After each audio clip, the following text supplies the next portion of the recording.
My dear friends, welcome in this video.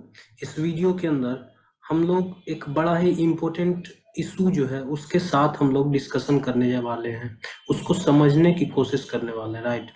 सो ये हमारा जो आज का टॉपिक है, आज जो हम लोग समझने वाले हैं, बिल्कुल ही कंप्लीट क्रिस्टल क्लियर नॉलेज जिसके बारे में हम होने वाला है हमारा, वो है सेडिशन। पहली बात तो ये कि हम लोग देखेंगे ये सेडिशन क्या चीज है, सेडिशन होता क्या है, राइट।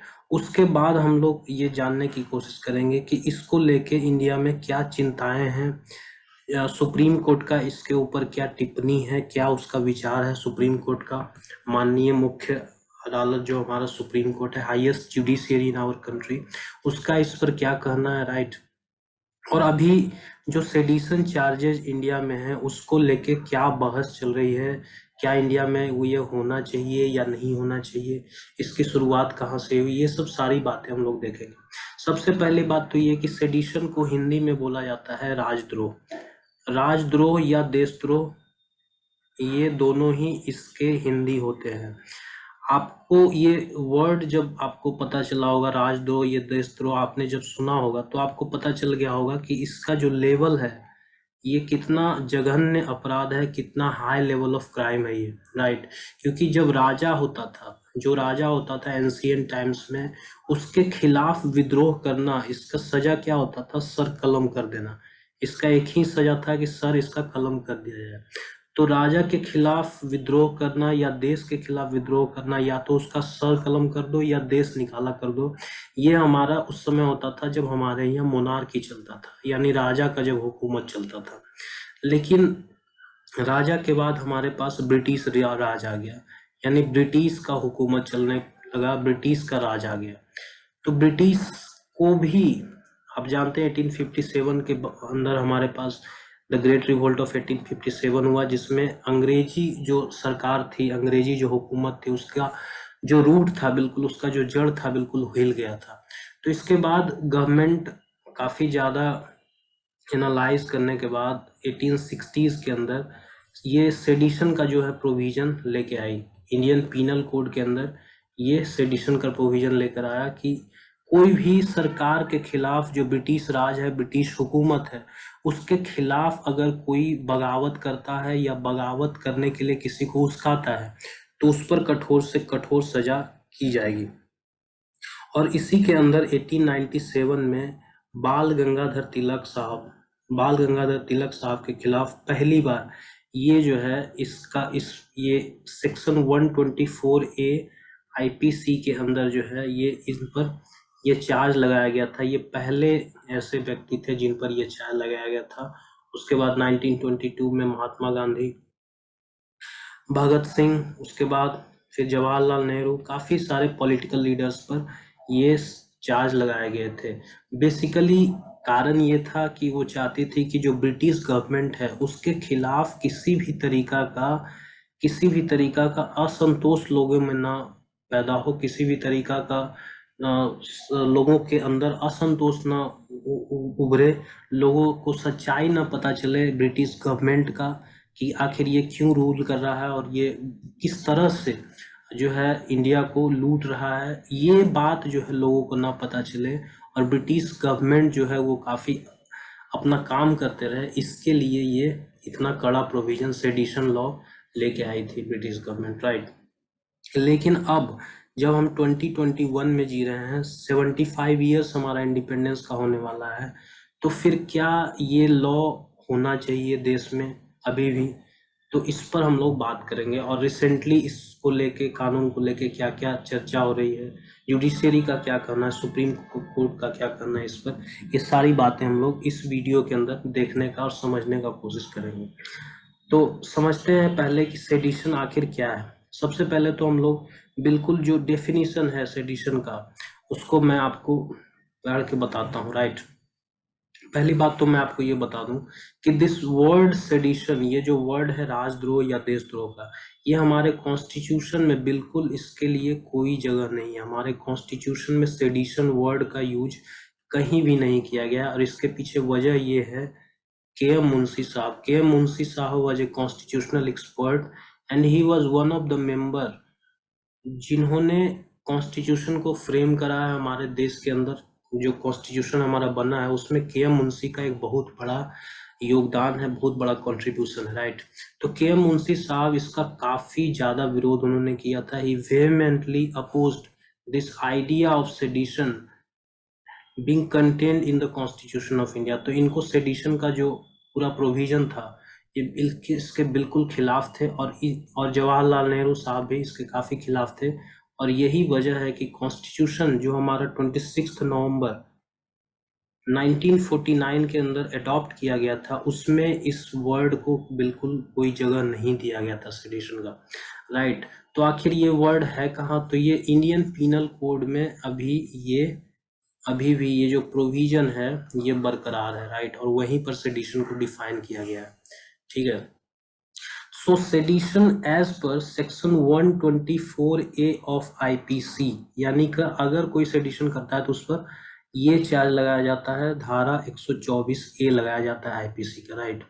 सो क्या है सेडिशन? तो इस सेक्शन के अंदर डिफाइन किया गया है। Sedition as per section 124A of the IPC reads as whoever by words which is either spoken or written or by signs or by visible representation or otherwise brings or attempts to bring hatred or contempt or excites or attempts to excite disaffection towards the government established by law in India।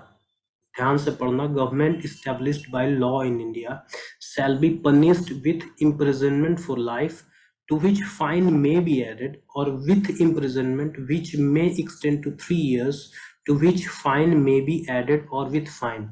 Basically ये कहना इनका ये है कि section 124A के अंदर sedition उसको माना जाएगा, राजद्रोही या देशद्रोही उसको माना जाएगा जो whoever शब्द के थ्रू या तो बोल के या फिर लिख के, शब्दों के थ्रू या कोई साइन, कोई चिन्ह, कोई प्रतीक के थ्रू या कोई विजुअल रिप्रेजेंटेशन जैसे कार्टून बनाकर या कोई आप किसी को वीडियो दिखाकर, कोई आप नाटक नौटंकी कर कर या किसी और तरीका से, या तो शब्द के थ्रू लिख के या बोल के या कोई चिन्ह प्रतीक के थ्रू या कोई विजुअल रिप्रेजेंटेशन चित्र बनाकर कार्टून बना के या किसी दूसरे तरीके से जो इस्टेब्लिश्ड गवर्नमेंट है, जो कानून के अंतर्गत बनाया हुआ, जो संवैधानिक सरकार है, जो डेमोक्रेटिकली इलेक्टेड गवर्नमेंट है, उसके खिलाफ या तो नफरत फैलाता है या फैलाने की कोशिश करता है,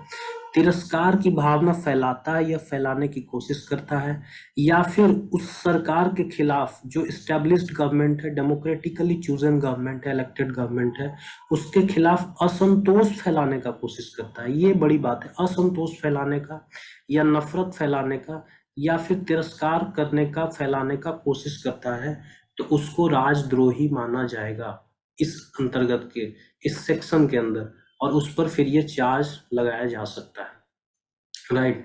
आप ये देख सकते हैं, ये बड़ा ही एक डिटेल डेफिनेशन दिया हुआ है, लेकिन इसमें काफी अस्पष्टता है। अस्पष्टता यानी इस बात को स्पष्टता इस बात को लेकर है कि आखिर वो कौन सा वर्ड है, आखिर वो कौन सा पिक्चर है, वो कौन सा प्रतीक है जिसको सरकार के खिलाफ असंतोष फैलाने वाला माना जाएगा। तो ये कौन डिसाइड करेगा कि कौन सा पिक्चर, कौन सा वर्ड जो है वो सरकार के खिलाफ असंतोष फैला रहा है या सरकार के खिलाफ जो है नफरत फैला रहा है, राइट।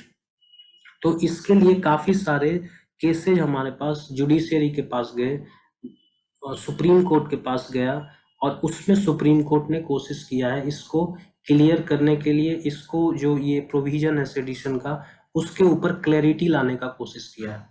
तो ये हम लोग देखेंगे कि Kedarnath versus state of Bihar में सुप्रीम कोर्ट का सेडिशन को लेके क्या कहना है, राइट।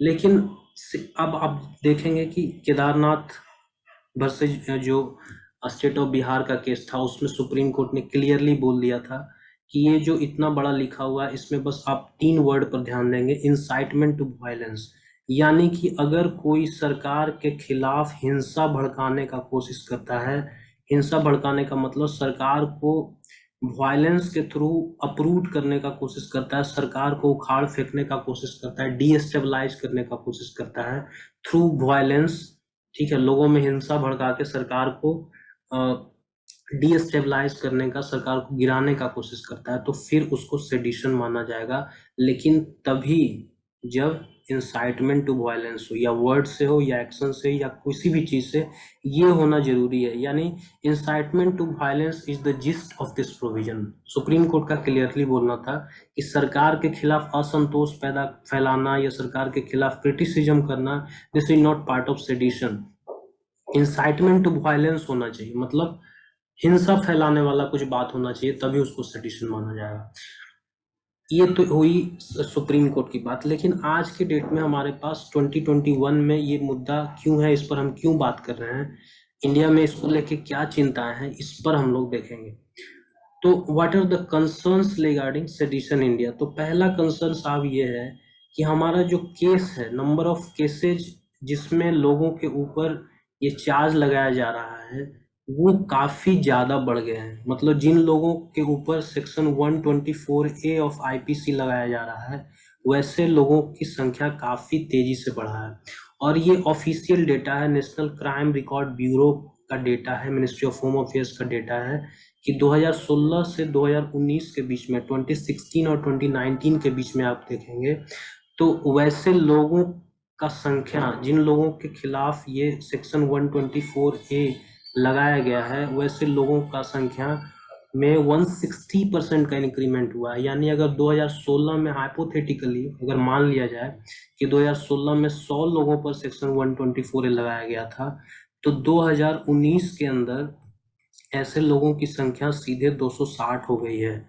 लेकिन चिंता की बात यह है कि जो कन्विक्शन रेट है, यानी जिन लोगों पर दोष सिद्ध हुआ है, जिन लोगों पर ये साबित हुआ है कि हाँ इन्होंने देशद्रोह किया है, ऐसे लोगों की संख्या काफी ज्यादा कम गई है। आप देखेंगे 2016 के अंदर ऐसे लोग जिन पर ये साबित हुआ था कि ये इन्होंने राजद्रोह किया है, ये 33% से ज्यादा थे, 33% से ज्यादा थे। वो घट के अब सिर्फ 3.3% लोग रह गए।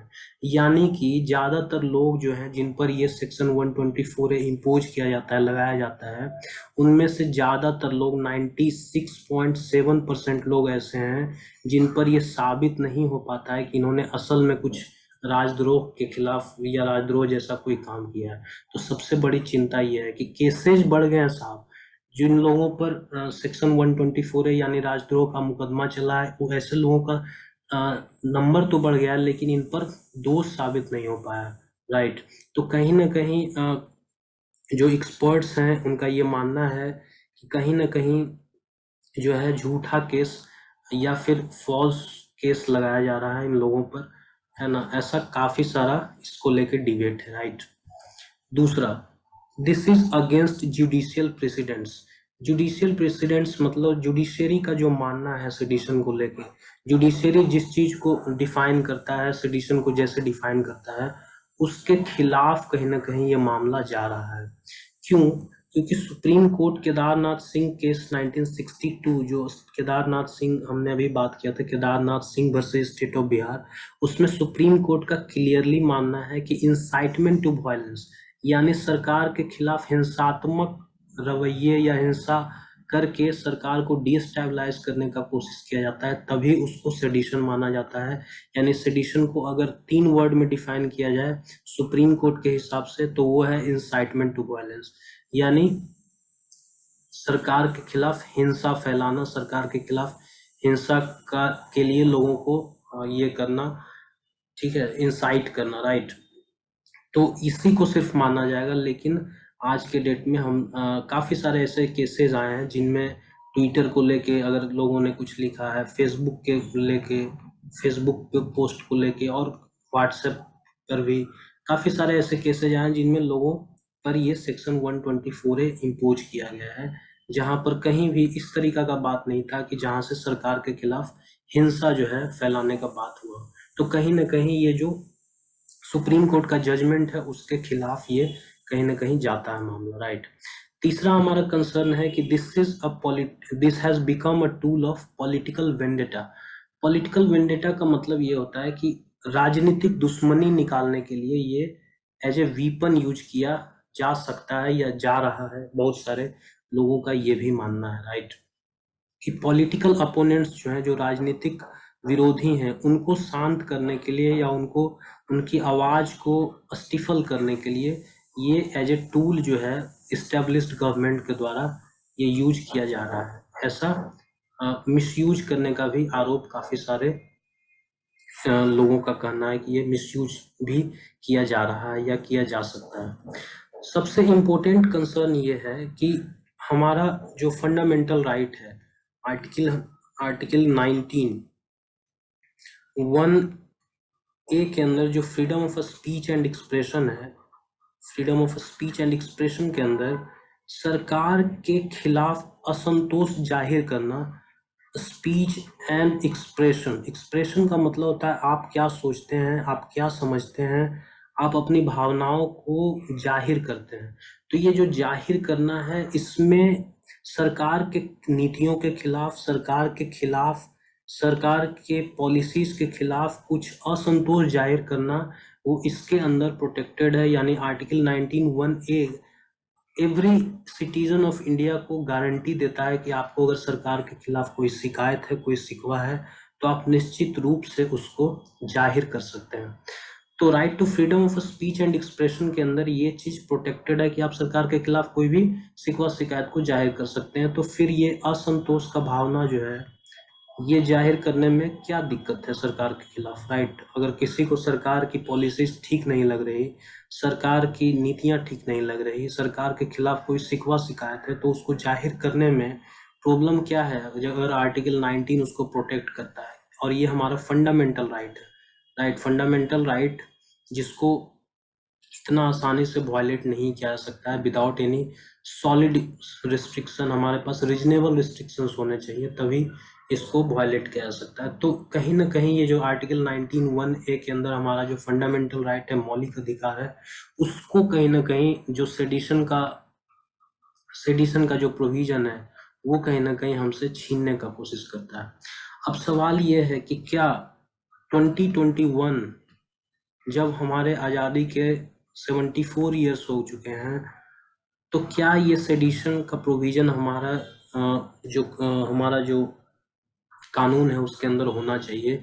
बाकी काफ़ी सारे कंट्री, जैसे हमारा ब्रिटिश के अंदर ही आप देखेंगे तो इंग्लैंड में कोई भी ऐसा सेडिशन का कोई प्रोविजन है ही नहीं, राइट? तो क्या हमारे देश में ऐसा होना चाहिए? इसको लेके काफ़ी सारी डिबेट हमारे यहाँ हो रही है। और इसके लिए यही है कि भाई हमारे यहाँ अगर सेडिशन का है, तो चूंकि हमारा एक डाइवर्सिफाइड कंट्री है और काफ़ी सारे जो है मामला होते रहते हैं, जैसे हाल ही में JNU केस है, या खालिस्तान का इशू है, या द्रविड़स्तान का जो इशू 1950s में था या 1960s में था, उसके अलावा नॉर्थ ईस्ट में जो हमारा इंसर्जेंसी है। तो ये तो एंटी इंडिया एक्टिविटीज या फिर नक्सलाइट्स जो हैं, तो एंटी इंडिया एक्टिविटीज या एंटी नेशनल एक्टिविटीज तो हमारे यहाँ काफ़ी सारे चलते रहते हैं। तो ऐसे में हमारे यहाँ सेक्शन 124(a) का होना काफ़ी ऐसा सरकार के खिलाफ, सरकार के साथ ऐसा कुछ टूल तो होना चाहिए, इसमें कोई डाउट नहीं है। लेकिन क्या जो इतने सारे केसेज बढ़ रहे हैं, तो इसको लेके जो उसको लेकर जो एक कंसर्न है, उसको लेकर जो चिंता है, उसके बारे में हमें क्या करना चाहिए? तो राइट, तो हमारे सुप्रीम कोर्ट ने हमें ये डायरेक्शन दिया हुआ है, सुप्रीम कोर्ट ही हमें बिल्कुल इस चीज को लेके क्लियर किया हुआ है कि हमारा सेडिशन जो है उसको 3 वर्ड के अंदर ही रिस्ट्रिक्ट कर देना चाहिए, और वो है इंसाइटमेंट टू वायलेंस। यानी हमें सेडिशन का यूज तभी करना चाहिए जब कोई हिंसा, सरकार जो एस्टेब्लिश्ड गवर्नमेंट है उसके खिलाफ हिंसा भड़काने का कोई कोशिश करे, तभी हमें सेडिशन का यूज करना चाहिए। अदरवाइज इतना बड़ा जो हथियार है हमारे पास, उसका हमें मिसयूज करने से कोई ज़्यादा फायदा होने वाला नहीं है, क्योंकि अल्टीमेटली जो कन्विक्शन है वो तो होने वाला है नहीं, क्योंकि हमने जुडिशरी के पास ही जाना है उसको कन्विक्ट करने के लिए। और जुडिशरी ने तो क्लियर किया हुआ है कि भाई सेडिशन तो तभी माना जाएगा जब इंसाइटमेंट टू वायलेंस हो। और इसका क्लियर कट एग्जाम्पल आपको रिसेंटली मिलेगा। खालिस्तान जिंदाबाद का जो नारा है, या का खालिस्तान बनाने की जो मांग है, तो सुप्रीम कोर्ट ने आउटराइटली इसको रिजेक्ट किया है कि खालिस्तान जिंदाबाद बोलना is not a sedition, because इसमें वायलेंस कहाँ इंसाइट हो रहा है, सरकार के खिलाफ हिंसा कहाँ भड़काई जा रही है। उसी तरीका से जेएनयू में काफी सारे नारे लगे, तो सुप्रीम कोर्ट ने क्लियरली बोला कि उसमें सेडिशन कहाँ है सर, उसमें इंसाइटमेंट टू वायलेंस कहाँ है सर। देश के खिलाफ नारा लगाना बिल्कुल गलत है, बट उसमें इंसाइटमेंट टू वायलेंस होना चाहिए, ठीक है। तो आए दिन काफी सारे नारेबाजी होते रहती है, but supreme court is very clear about this very idea of sedition, right. और उसमें वही 3 वर्ड है, इंसाइटमेंट टू वायलेंस। अगर वो नहीं तो फिर सेडिशन नहीं। और हमारे पास और भी काफी सारे हथियार हैं, जैसे हमारे पास यूएपी है, अनलॉफुल एक्टिविटीज प्रिवेंशन एक्ट है, नेशनल सिक्योरिटीज एक्ट है, और हमारे पास काफी सारे प्रिवेंटिव डिटेंशन लॉज हैं, राइट। तो उसका हम यूज कर सकते हैं, और हमको सेडिशन का चार्ज लगाने से बचना चाहिए, बिकॉज दिस इज समथिंग जिसको हम लोग हिंदी में बोलते हैं जघन्य, जघन्य अपराध। तो सेडिशन का जो अपराध है वो काफी जघन्य अपराध है, तो उसी हिसाब से हमें इस अपराध का जो प्रोविजन है सेक्शन 124 है, उसी स्पेरिंगली यूज करना चाहिए, ना कि किसी भी चीज को लेके किसी भी व्यक्ति के खिलाफ इसको लगा देना कहीं ना कहीं इसको कमजोर करता है, और इसका जो एक सिग्निफिकेंस है, इसका जो महत्व है, उसको कहीं ना कहीं कम करता है। क्योंकि सेडिशन का होना हमारे प्रोविजन के अंदर या आईपीसी के अंदर होना, ये निश्चित रूप से जरूरी तो है, but it has to be used very wisely, very sparingly। ऐसा नहीं है कि हम हर दूसरा तीसरा आदमी के खिलाफ कुछ भी बोल दे सरकार के खिलाफ, तो उसको हम लोग सेडिशन मान लेंगे, क्योंकि सरकार के खिलाफ बोलना ही डेमोक्रेसी का सबसे बड़ा आधार है, right. This is the foundation of democracy to criticise government. क्योंकि गवर्नमेंट का क्रिटिसिज्म नहीं होगा तो फिर how government will improve its policy and programs, and how will there will be efficiency in governance। तो criticism is part and parcel of democracy which has to be respected, और इसीलिए हमारा article 19(1) है इसको एक फंडामेंटल राइट मानता है। So I think this is all about sedition, और काफी अच्छे से हमने इसको कवर करने का कोशिश किया है, right. So this is all from my side, thank you very much.